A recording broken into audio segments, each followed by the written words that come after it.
My guest today is another person who's come through Proclaim Trust. We chatted to Barry Woodward a while ago. Also, Your Story Reframed. So, hello, how are you doing? And are you all fit and ready to go for today? Yeah, I'm great, Andy. I'm looking forward to this wee interview with you. I'm excited. Cool. Now, I was listening to Stephen chatting with you just as we were about to go live, and you said you've not done radio interview before. How did you get asked to do this then? Well, through I done Reframe Your Story with Barry Woodward, and through him, he's put my name forward for this because that's what he does. He tries to help people tell their story and just give them opportunities. So yeah, this is through Barry Woodward putting my name forward doing Reframe Your Story. So. Which is really good. I'm enjoying finding out about Proclaim Trust. I knew a tiny bit of it. I'm enjoying finding out about Your Story Reframed because we're getting lots of amazing folks coming through and sharing your stories. And I think one of the things that I really do value that we can offer is giving people a voice to an international audience, which is what we've got, who perhaps wouldn't ordinarily always get to speak to other people. Let's just go into Your Story Reframed first. How did you find yourself on that course, and what did it actually achieve for you? What did it help you learn to do? Yeah, so how I found myself on the course was I work at a charity called Broken Chains, and we go to Fixed a lot, and Barry will come through to our charity and speak and do things like that when he comes through Ayrshire. And through him coming and telling us that he was going to help people tell their story, and then I signed up for it through Broken Chains, the charity I work for, and it's really helped me be more confident. It's helped me be really intentional with the words I use when I'm telling my story and to cut out all the waffle, as Barry says. Cutting out the waffle. See, now, if I cut the waffle out, there wouldn't be an awful lot of me chit-chatting because I can fill a silence without any hesitation whatsoever. That I can do. So let's go to Broken Chains then. So tell us a bit more about that, because I noticed on the T-shirt you had Broken Chains hashtag. Just give us a bit of an overview of that. How did you find yourself there? Yeah, well, Broken Chains is a charity that helps people break the chains of addiction. That is what they do. And I had been in addiction for years myself, and they actually helped me get away to rehab. A man, Charles Savage Kingsman, he's the manager, and he helped me get away to rehab. And after I come back, I volunteered there, and then I just felt God saying I was going to work there, and that's where I work now. So I work through the charity that helped me get away to rehab, and I work there. So addiction was part of your story. They come along, they help you. How did you first connect with them then? Because obviously they're providing a service for you. How did you first meet them? Well, I just was so broken, and I was suicidal, and I couldn't go on the way I was living. And somebody told me about a CA program, the Cocaine Anonymous, and I went to that. And I heard Charles's name, and I knew Charles from back in the day, and I knew that he was really like a maniac.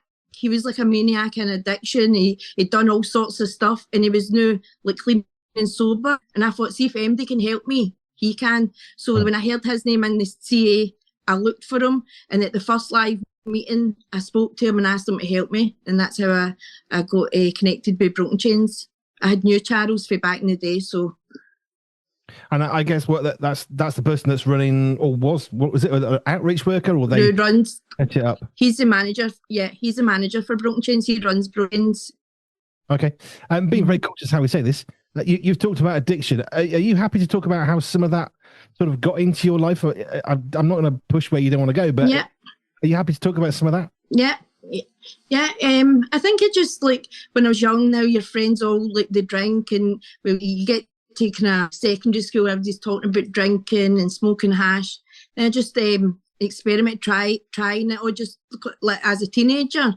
And then I think it's just as time goes on, it just seems to become a problem. You've probably got something internal that makes you unhappy, and you're trying to fix and use drugs to fix it. And before I know it, I'm 17, I'm trying heroin.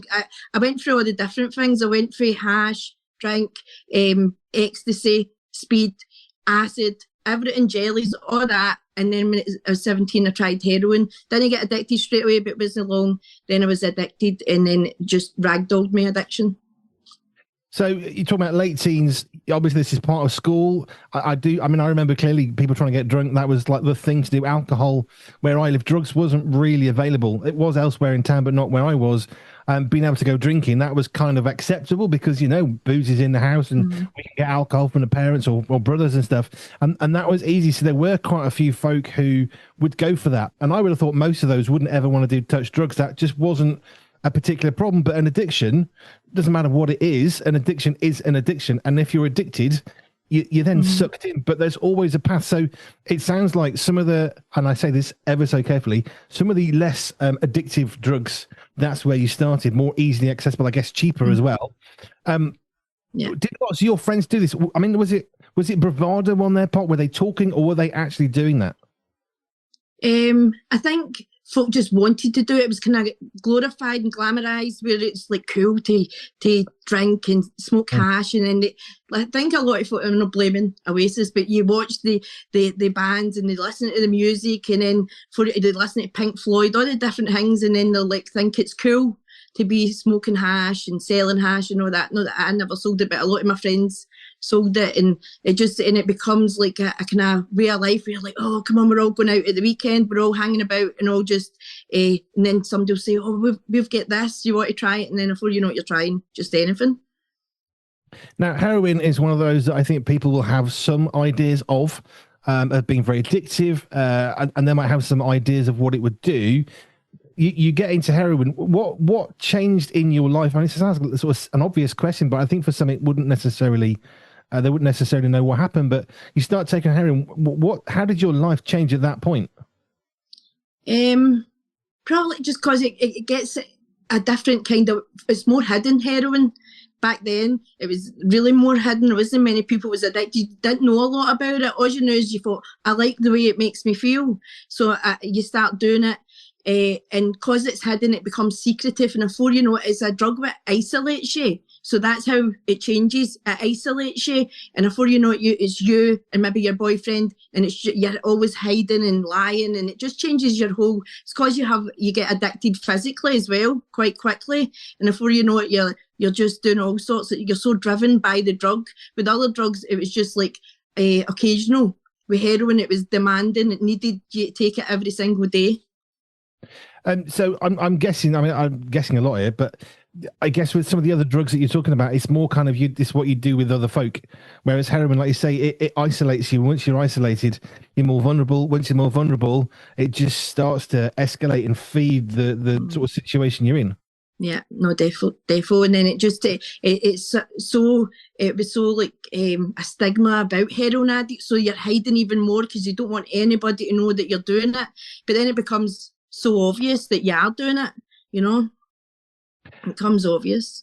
So I'm guessing with you're on heroin, Broken Chains then comes along. Whereabouts in your journey of being on heroin, how long were you on that before you actually then discovered Broken Chains to come and help you?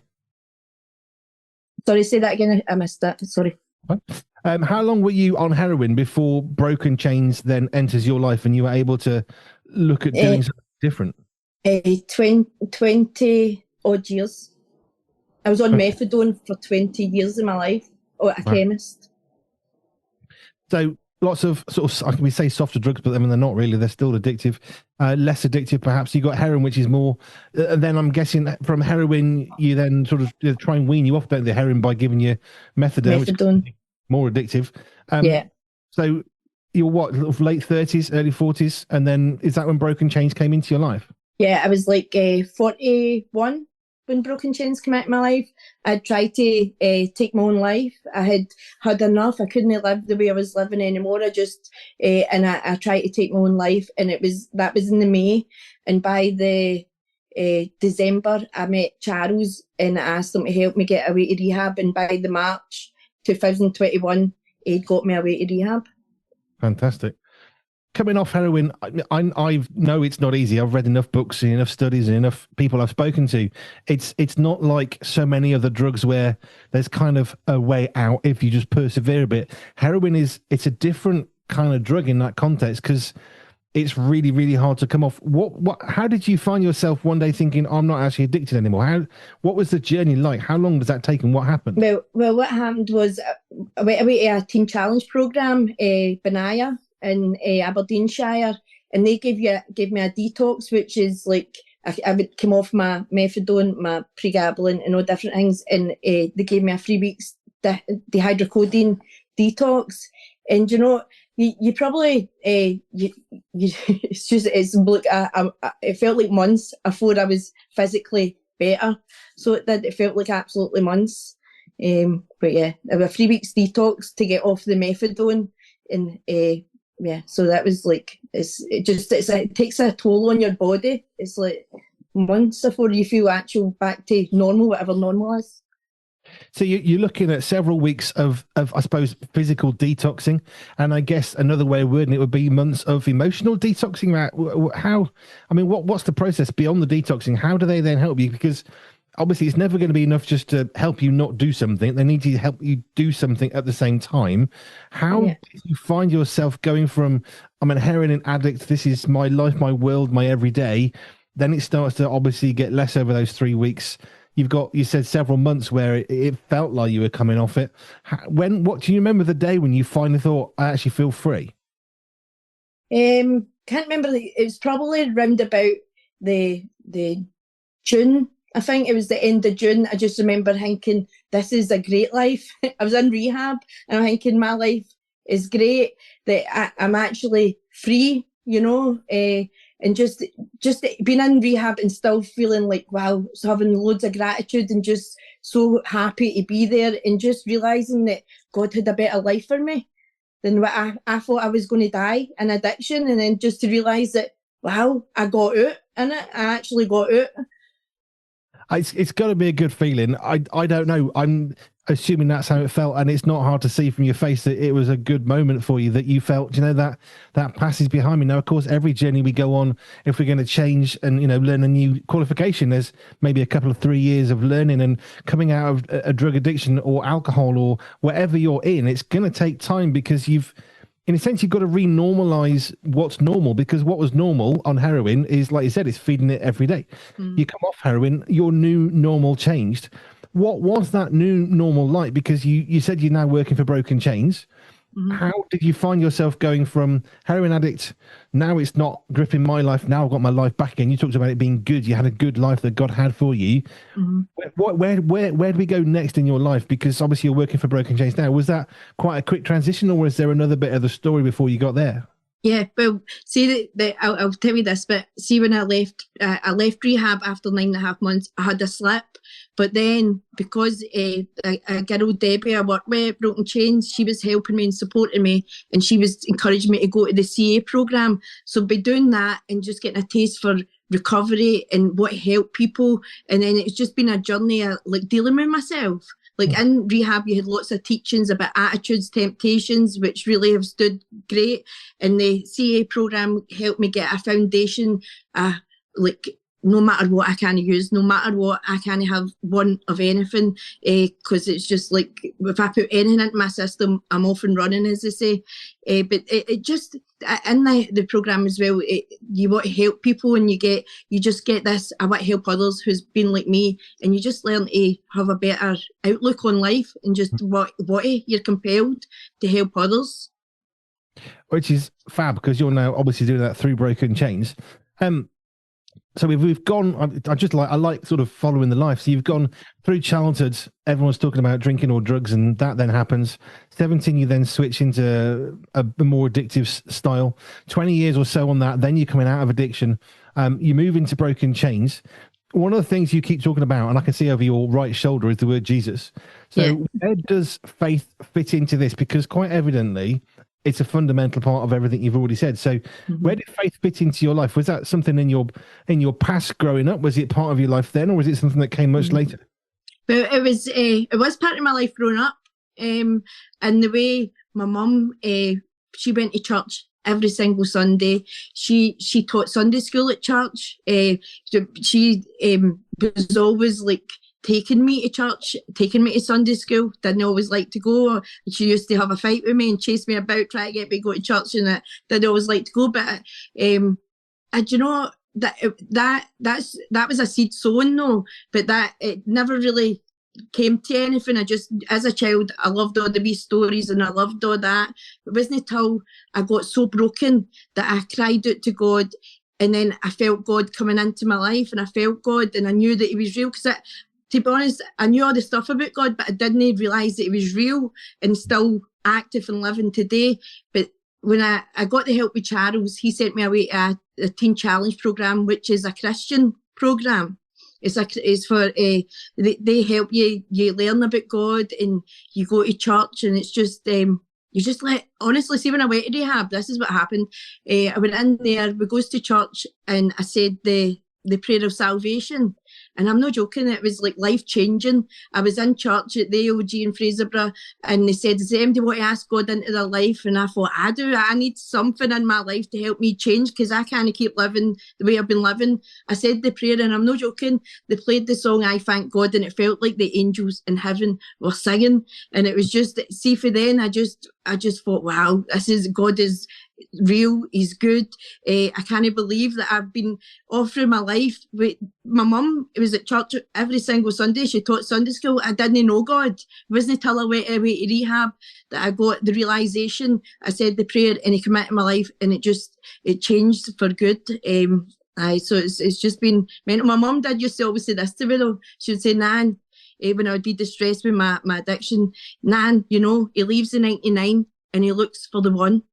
And it was in rehab I knew that she was right. I totally agree. That 99 and the one is important. For folk who are listening thinking, what's that mean? Can you explain what the prayer of salvation means? You were saying about taking God into your life. Could you just sort of explain for folk listening who may not know what that means? Mm-hmm. What does that mean to say the prayer of salvation? Yeah, but it's basically a prayer of surrender. It's basically asking God to come into your heart. You're basically asking for Him to forgive you for everything you've ever done in your life wrong. And you're saying you believe in Him. You believe that He died, and you believe that He rose again, and you believe that He loves you. So that's basically, you're asking Him in. That's what I learned, that you actually have to invite Him in. You actually have to, this prayer gives Him access to your heart by saying it. So I once heard somebody say that God is like the gentlest gentleman. He'll stand there, He'll wait patiently, but eventually we have to invite Him, which is exactly what you we're just describing. The other part of your story, which is something I hear many times, is you go through that process of transformation. Addiction's behind me. I'm moving in this way now. And then there's something that happens where I think you reference it as a slip up. And so frequently, that's normal. That's part of that transition process from going one way to another. The Bible talks about repenting, which in a Roman language would be literally the soldiers, let's go back the other way, 180 turn, which sounds nice and crisp and clean and simple. And that's great. But we're people, we're humans, we have emotions. We have all this baggage, every one of us. None of us is free of that. So that 180 turn that we do make, that clearly you've made, it's not necessarily a 180 in a nice sweeping motion. Let's move on a little bit then to Barry, to Proclaim Trust, to your story reframe, which you've done. Because you're speaking very well about your life. You've said about how Barry tries to get you to lose some of the extra words that you don't need. I always reference it as, is it adding to the story that you're trying to tell? And as important as it may be, and it is, sometimes it doesn't help tell the story that you're trying to tell. So how did you find yourself then? I know you mentioned Barry came in to do some speaking up in Ayrshire in Scotland. How did you find yourself thinking, I need to do this course? Just because I'd actually had a guy, Ali McPhee, do his story and learn it. And I just thought, wow, it was so good. And you thought, wow, I just want to be able to tell my story like Ali's told his. And I just I love Barry anyway. I love how he tells his story, and he's so funny. And I just thought, wouldn't it be great to be able to do it like that? So yeah, I just thought it's an opportunity, isn't it, to tell your story so much better. Why would you not take the chance with Barry Woodward to tell your story? That is a good advert for Proclaim Trust in itself. Yeah. So you start with this story. We've all got a story in our life, and it's a bit garbled because we don't necessarily have it nice and neatly in chronological order, and we have to sort of condense it. I remember my wife came home one day from a course she was doing, and I was like, well, if you said how you became a Christian, could you say it in 100 words? Yeah. And you start writing, and when you get like 10,000 words, it's like, I think we need to, let's condense the story because no one's going to listen that long. So you start to condense it, and I do now have 100-word testimony. I don't remember it because I'm terrible at memory, but it took me absolutely ages to get, at the time, 45 years of life into 100 words. But when I did it and I read it back, I think, well, nothing is absent that wasn't needed. And it tells a story of my life, of going through childhood and through an abuse, and where church fitted into that as my salvation. And then God came in as the real salvation. And it sort of takes me through my story. And I managed to put in, I think, at the end about how I take what happened to me as a good example of what not to do. So I do it in a better way. And you can condense your story quite well. So let's look at what you did with your story refrains. You start there. You've got this cool collection of life. How do they start to take this, sort of take it apart in a lovely way, I guess, in order to piece it back together in something that people can really easily digest? Yeah, well, they say for the first bit, they say get a captivating story for the beginning to get folks' attention. And what happens is you write out, they give you the structure. They give you a structure to follow, and you follow that structure, and then you get a Zoom call with Barry, and they kind of say, maybe you should take this out, or maybe you should put this in, and then it starts coming together, and it starts just like being more fuller, and it, as Barry says, cutting out the waffle and just getting the good stuff and not repeating yourself, because I think sometimes we repeat ourselves, we say something just the same thing but a different way. So it's just saying it's maximising your time, because it's a 10-minute story, so it's just it's just getting the structure, and you would get the Zoom calls and you would say your story, and they'd say, right, well, maybe, and there's a bit in my story when I stood at the river, and I just loved how they said, so what were you thinking when you were standing there? And then just bringing that into your story, and I thought this and I thought that, and it's just amazing the way they help you structure your story and make it impactful.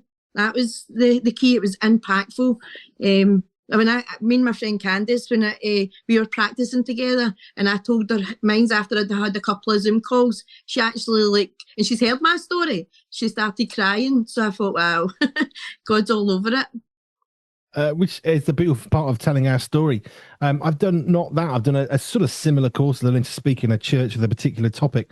And I remember the first time I did it thinking, oh, that was terrible. And you can see all of your own mistakes. But I remember the guy that was teaching us on the course was like, Andy, that was great. I saw all the mistakes, but he just saw the good in what I was trying to do. So then, very similarly to what you've been doing, we then refine it and you improve it. So when you go to deliver it, it's better.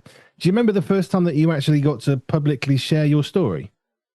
When was the first time? It was with Barry. Well, I've done with the Barry one, the reframe your story. It was a Come Up New Life. That was the first time I'd done it, and it was it was really good. It was nerve wracking, but they prepared you so well, and they learn you. Even like Ali was one of my mentors, and he'd be just like, man, just learn how to breathe, meditate, do all that, and then control your breathing. So they've got loads of pointers and tips on how to help set yourself up for a win to do it good. I mean, breathing is a simple thing, but if you're not breathing right, if I'm doing radio and I got a cold, you can hear it because I'm sort of my tongue might click, or I've got heavy breathing and stuff. And you try your best to get rid of that. I'm from the Black Country in the Midlands, so I speak very quickly. It's always been a challenge for me to slow it down because I grew up speaking fast. That's what you do in the Black Country. It's a very strong accent. You speak very quickly, and then you realise I went to Manchester for the first time, and everyone's like, "What? Don't know what you're saying. What?" At which point you realise, slow it down a bit, shall we? So my accent became quite neutral because no one had a clue what I was doing. And I was working in schools for a year, and the kids did have no clue what I was saying. So I had and the other thing about young people, of course, is they're very good at being honest, which is a wonderful thing. And you're that, what? And then you realise, I've got to change my accent because they haven't got a clue. But then I learned over the year how to do better and to speak more clearly. And hopefully I'm understandable now more than I was 20 years ago. But that ability to share your story, that's part of it. Having a story that's coherent enough that you can share it in a way that people can get speaking in a way that they can understand what you're saying. That's really important. We had a girl from Ireland who spoke with a really heavy accent, and she used to get very frustrated. We said to her, we don't know what you just said, and she thought we were being really rude. He's like, but we don't know what you just said. And the teenagers we're going to, they won't be as kind. So we had to her, and they worked with me, and okay, she had an Irish accent, I had a black country accent, but either which way, those children in Manchester needed some extra help. So we were had a little bit of work with us to slow down and be more clear on certain things. And, you know, there are things we can do, but packaging it in such a way that you can then deliver, I suppose, calmly deliver your story when everything in you is living through some of those emotions. It's really hard. So how long ago now is it since you did that first work with your story reframed? It's about what to think. It was November last year I first told my story with them, but it was like January a year ago I started doing it, and November was the first time I told my story, and I've told it a few times since then, so I have. And I'm guessing that it's going to get easier, isn't it? Over time, you'll get more naturally talking about it. Do you find yourself wanting to bring bits in, or no, can't do that? But well, yeah, you do kind of find yourself wanting to do that. But you're like, just stick to the structure because you've worked on it so hard. I did speak Tremble, and I never used the exact story that I'd worked on with Barry, but I used a lot of the tools and a lot of the stuff from that. You reframe your story. So I did. So it's so good, the tools that they give you, which is really important because I know I say this a lot. We've all got a story, and if we don't quite know how to say it, we can lose the opportunity of speaking to somebody because we can share things perhaps that weren't appropriate for that venue. I shared this before on this show not long ago. I went in to do a men's talk, and I wanted to talk about my childhood, and there was a little lad sat there. It's supposed to be an adult kind of group, but there's a little lad. So I thought, okay, so I need to cut out that bit because that's not a conversation I want with a dad afterwards about some of the stuff I've been through as a kid. So you do have to, read the room and be careful. And maybe cut out some stuff without losing the essence of the story. But it sounds like that's really the gift of the training that you've had. Mm-hmm. Yeah, it's been so good. Honestly, I'm so grateful for the work that Barry does with people, and he's got so many different folk. And see, when you hear anybody doing the story reframed in that style, it's just like mind blowing. Especially see when you see folk in the beginning when they're trying to do it, and their stories maybe all over the place, and it's just they've got good bits, but they just are like maybe talking too much in one part, and they just bring it together and tighten it up, and it's amazing because there was like about 20 something that was on the course for me, and just like seeing the journey with people, it's absolutely it's transformational, and it's such a confidence giver as well. It's so good. It really is. I want to go back a little bit because I think this might be beneficial for folk who are listening who maybe don't understand some of the stuff with drugs. When someone's on heroin, how can you help those listening to understand how best to support somebody who's actually addicted to heroin? They've got to that part where they think, okay, we know you're on heroin. We know you don't want us to know, or that you don't think we know, but we do. Mm-hmm. How can people best support that person at that moment? To support the person.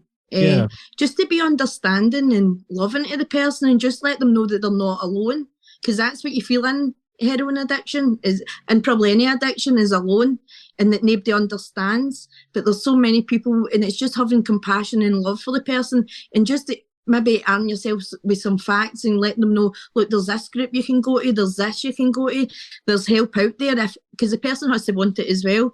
But you sometimes just have to love them, and also as well, there's times where you have to put boundaries in with a heroin addict as well, because they're addicted, isn't it?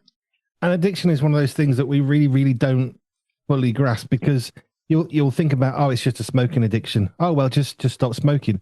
As simple as a simple cigarette, or it was just, too many drinks on a Friday night and too many G&Ts. Well, it's just a little addiction. It's okay.